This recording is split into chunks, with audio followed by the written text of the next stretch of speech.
शिरूर लोकसभा मतदारसंघामध्ये महायुतीचा उमेदवार कोण असणार याची प्रतीक्षा सध्या संपली असून महायुतीकडनं सध्या शिवाजी आढळराव पाटील यांचं नाव समोर येत आहे। शिंदे गटाचे शिलेदार असलेले आढळराव आज राष्ट्रवादीमध्ये प्रवेश करणार आहे। आपल्यासोबत माजी खासदार शिवाजी आढळराव पाटील आहे। दादा, आज तुमचा राष्ट्रवादीमध्ये प्रवेश आहे, काय पहिली प्रतिक्रिया? गेल्या अनेक दिवसापासून माझ्या प्रवेशाची चर्चा आहे। खरं म्हणजे मुळात शिरूर लोकसभा या जागेचं वाटप होण्यापूर्वी ही जागा नक्की कुणाच्या वाट्याला जाते, राष्ट्रवादीच्या की शिवसेनेच्या, त्याच्यावर बऱ्याचशा गोष्टी अनेक दिवस पेंडिंग राहिल्या होत्या। पण मध्यंतरी निर्णय झाला की ही जागा राष्ट्रवादीच्या वाट्याला जाते, म्हणून माननीय मुख्यमंत्री देवेंद्रजी आणि अजयदादा या तिघांच्या संमतीनं राष्ट्रवादीचा सहमतीचा उमेदवार म्हणून माझी निवड करण्यात आली आणि त्याप्रमाणे मला कामाला सुरुवात करण्यासाठी सांगितलं। त्याप्रमाणे सुरुवात करतोय आणि त्याचाच भाग म्हणून आता दिवस कमी राहिलेत, तर आता प्रचाराला सुरुवात करायची म्हणून प्रवेश करण्यासाठी आजचा मुहूर्त मी बघितला आणि त्याप्रमाणे प्रवेशाचं काम आज होत आहे। काय तुम्ही अजूनही पालकत्वाची वाट पाहताय? 95,000पेक्षा अधिकच्या कुटुंबाचे आयुष्य आनंदाने भरले आहे। आजच कॉल करा आणि मिळवा फर्टिलिटी ट्रीटमेंटवर सूट आणि सर्वांना द्या आनंदाची बातमी।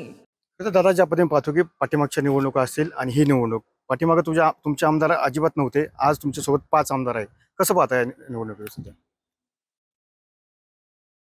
ते प्रत्येक निवडणुकीवर अवलंबून असतं।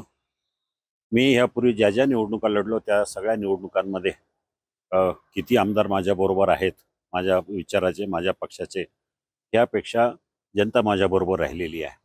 त्यामुळे प्रत्येक वेळी आमदार असो किंवा नसो, मी मोठ्या संख्येनं, मोठ्या मताधिक्यानं निवडून आलेलो आहे।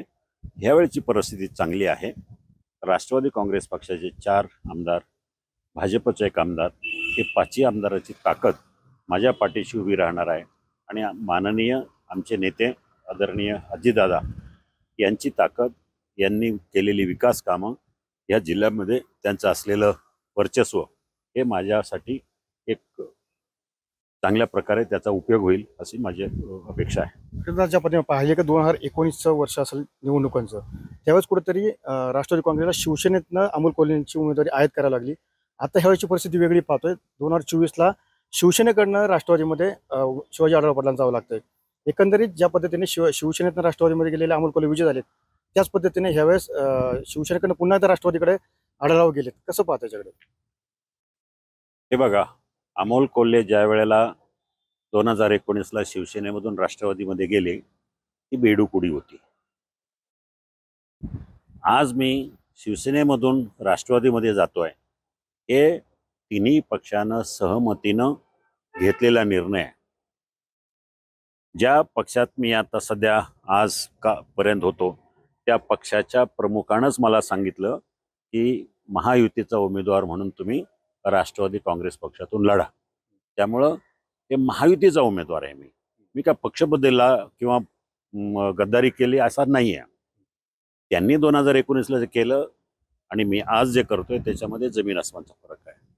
आज जे करतोय तिन्ही पक्षाच्या एकमतानं, संगनमतानं आज माझा प्रवेश होतोय आणि माझ्या प्रवेशाची परवानगी माझा मूळ पक्ष जो आहे शिवसेना, धनुष्यबाणाचा, त्या पक्षानं परवानगी दिलेली आहे। त्या नेत्यानं आम्हाला परवानगी दिली की महायुतीची गरज आहे, म्हणून तुम्ही आज राष्ट्रवादी काँग्रेस पक्षामध्ये प्रवेश करून तिथून निवडणूक लढायची असं आमचं ठरलेलं आहे। पुढची रणनीती कशी असणार आहे 2024ची विजयाच्या दृष्टिकोनातून? ही रणनीती आम्ही ठरलेली आहे। 5 आमदार माझ्याबरोबर आहेत, त्यांच्या मतदारसंघामध्ये त्यांच्याशी चर्चा विनिमय करून, आमचे नेते आदरणीय अजितदादा यांच्याशी चर्चा करून त्या मतदारसंघामध्ये प्रवेश करणं, शिवसेनेचे कार्यकर्ते, भाजपचे कार्यकर्ते यांचा समन्वय, तिन्ही पक्षाच्या समन्वयाच्या बैठका उद्यापासून चालू होतील आणि त्या समन्वय साधून नंतर आम्ही गावभेट दौऱ्याला सुरुवात करतोय। 2019मध्ये त्याच मंगल कार्यालयामध्ये, शिवगिरी मंगल कार्यालयामध्ये अमोल कोल्हे यांची उमेदवारी जाहीर झाली होती 2019ला। आज त्याच कार्यालयामध्ये तुमची उमेदवारी त्या ठिकाणी जाहीर होणार का? उमेदवारी जाहीर होणं, खरं म्हणजे आता हे महायुतीच्या घटक पक्षानं अजून बऱ्याचशा ठिकाणच्या जागाचं वाटप झालेलं नाही। त्यामुळे उद्या होईल की न होईल हे मला माहिती नाही, परंतु मी उमेदवार आहेच राष्ट्रवादीचा. माझा प्रवेश ज्या अर्थी राष्ट्रवादी काँग्रेस पक्षामध्ये होतो त्या अर्थी मी उमेदवार आहे असं समजूनच प्रवेश होतोय. अधिकृतरित्या कदाचित आज नाही झालं तरी उद्या होईल. जागा वाटपाचा ज्या वेळेला निर्णय होईल सगळ्या महाराष्ट्रातल्या उर्वरित जागांचा, त्याच्यानंतर आमचं उमेदवारीचा निर्णय जाहीर होईल. नक्की ज्या पद्धतीने आपण पाहिलं की खरं तर शिरूरमधनं महायुतीकडनं मीच उमेदवार असणार असल्याचा दावा या ठिकाणी शिवाजी आढळराव पाटील यांनी केलेला आहे आणि लवकरच या ठिकाणी जी अधिकृत उमेदवार आहे ती जाहीर होईल आणि त्यानंतरच खरं तर शिरूर मतदारसंघामध्ये जी रंगत आहे म्हणजे आढळराव विरुद्ध कोल्हे अशी लढत त्या ठिकाणी पाहायला मिळणार आहे. त्यामुळे तुषार सह मी सुनील देगडे, TV9 मराठी, आंबेगाव, पुणे.